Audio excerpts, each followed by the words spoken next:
먼저 환자가 병원을 찾기 전에 느끼는 불편감이나 특정 증상들이 있습니다. 아주 다양할 텐데요. 모두 다 나열해 봅니다. 그리고 환자가 이때 느끼는 감정들에 대해서도 찾아보면 이런 증상들을 우리가 모두 느끼지는 못하겠지만 조금은 감정적으로 공감할 수 있는 상황이 생길 수 있습니다. 그리고 난 후 어떤 과정을 거쳐 병원을 찾게 될까요? 먼저 동네 의원을 찾는다든지 처음부터 종합병원으로 간다든지 할 텐데요. 질환이 심각할 경우에는 병원을 찾게 되기까지 환자 보호자의 역할도 상당히 큽니다. 따라서 이들이 겪을 어려움들도 함께 찾아주셔야 합니다. 예를 들면 본인이 우울감을 느낄 때 우리나라의 문화상 바로 정신과를 찾게 되지는 않습니다. 그러다 보면 내과나 가정의학과 혹은 신경과 등을 먼저 거치게 되는데요. 여기서 진단이나 치료가 적절히 이루어지면 그대로 이 트랙을 따라 이어지겠지만 만족스럽지 못하거나 자신의 질환을 인정하지 못하게 되면 또 다른 진료기관을 찾게 되겠죠. 혹은 우울증이 너무 심하다면 사실 병에 대한 인식이 없습니다. 따라서 이런 경우에는 환자 보호자가 병원을 데려가게 되는데요. 전문 정신병원으로 가게 되는 경우가 있고 혹은 아주 심한 경우 입원을 바로 하게 되는 경우도 있습니다. 병원에서 정확한 진단이 내려질 때는 어떤 과정이 필요합니까? 문진이나 피검사 등을 통한 구체적인 진단 기준이 필요하고요.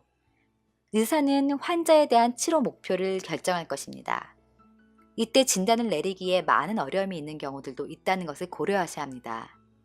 또한 환자 입장에서도 자신의 진단을 어떻게 받아들이게 될지 감정적인 요소도 고려해서 추가시킵니다.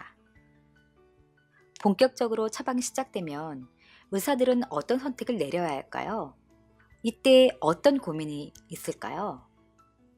또 환자들은 약물을 처방받았을 때와 약물을 복용하면서 어떤 우려나 불편함이 있을까요?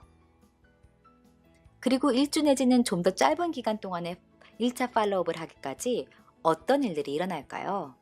이후에는 어떤 변화들이 반영되어야 할까요? 상당히 많은 의사결정과 이를 위한 의학적인 뒷받침, 그리고 이를 받아들이는 혹은 받아들이지 않는 환자들의 상황과 감정들을 모두 찾아보세요. 약물 복용이 지속되면 이제는 복약 수능도를 높이기 위한 의사들의 노력이나 고민을 찾아봅니다. 그리고 마지막으로 두 개의 갈림길에서 우리는 환자가 완전히 회복돼서 약물을 중단하기를 바라겠지만 전문의약품을 다루다 보면 감기처럼 단순히 일주일 정도 약물을 복용하고 끝나는 경우는 많지 않다는 것을 아실 겁니다. 그래서 약물 치료를 중단하거나 다시 재발되는 상황 또한 중요하게 살펴보아야 합니다. 이런 전반적인 이동 경로를 따라가다 보면 우리는 각각의 상황에서 현재 충족되지 못하는 언맷 니즈, 고객이 생각하는 치료의 한계점 등의 문제 상황을 발견하게 됩니다. 모든 문제점들을 우리 의약품이 해결해 줄 수 없다는 것은 당연하겠죠. 그래서 우리는 우리의 의약품이 최적의 치료 결과를 제공해 줄 수 있는 구체적인 환자를 찾아내고 의사들을 치료하는 데 있어 솔루션을 제공할 수 있는 상황들에만 집중하고자 하는 것입니다. 이것이 STP 전략의 핵심과 일맥상통하는 부분이기도 해서 이 과정을 시작하기 전에 먼저 여러분들과 살펴보는 시간을 가졌습니다. 지금까지 이 과정을 시작하면서 인트로덕션으로 몇 가지를 다루었습니다. 잠시 생각해 볼까요?